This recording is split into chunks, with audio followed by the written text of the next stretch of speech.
So, John, one of the interesting things about the Pomodoro technique is you're right. It is a planned interruption, and by comparison, it's a relatively short amount of time for most people. I mean, 25 minutes is pretty short. But what's interesting is that if you couple that technique with some of the other things that Tim and I put into our paper about working to be interruptible, they kind of align. You know, one of the things we talked about is moving towards really micro commits in software development. So we intentionally try not to work on anything that's taking us a really long time to get to a point where we feel like we can commit. And using test-driven development is a great asset towards that. But you know, definitely within 25 minutes, you know, we would hopefully have committed multiple times. And when you get into that kind of a rhythm, you know, each time you make a commit, your brain kind of is allowed to let go of what you were just working on and re-engage with whatever the next thing is. Yeah, you're flushing the buffer. Exactly. And you know, that's you know, whenever I think about multitasking, I think of the paper I read a long time ago. I think it was all about I think it's called the Ziegarnik effect or something like that. But it was a research that was done in Russia by a psychologist, and what they found is that as long as people had unfinished work, that unfinished work took up space in their heads, and it occupied it in both a negative and a positive way. It took up space, and so, you know, had less capacity to work on something else.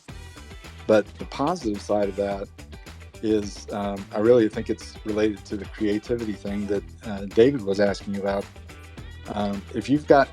We've all had this situation where you've got a problem and you can't quite find the answer to it, and so you intentionally kind of walk away from it, and your subconscious is allowed to kind of work on that problem, and almost with no effort at all. It seems like when you come back to think about that problem again, your brain has already, you know, suggested a great solution to it.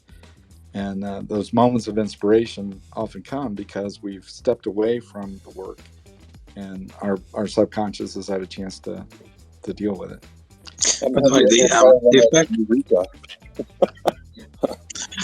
So the effect you're talking about, by the way, is called the Ziegarnik effect. And Bluma Ziegarnik was a colleague of Kurt Lewin, and Kurt Lewin is the father of social psychology. He's almost everything you've ever done, including, remember those, like the sailboat retrospective and the airplane retrospective? All of those things come from Kurt Lewin originally. So Bluma Ziegarnik had noticed that effect, that when a waiter was waiting multiple tables, he could recall every single thing that every person had ordered. A professional waiter, right? A good one. But after they paid their bill, he forgot all about it. And so that began a research direction for her. And certainly it does seem that the more things you have in mind, the more context you're holding for multiple things in your head, the harder it is to concentrate on anything else. And Ashley and I have done quite a bit of time on this, that we realized that it's because we would say, I'm Ziegarnik. And then we would pick something, get it done and out of the way, and then pick another thing, and it would clear enough space in our heads for us to be able to think clearly again. So the Ziegarnik effect, and I put a little note in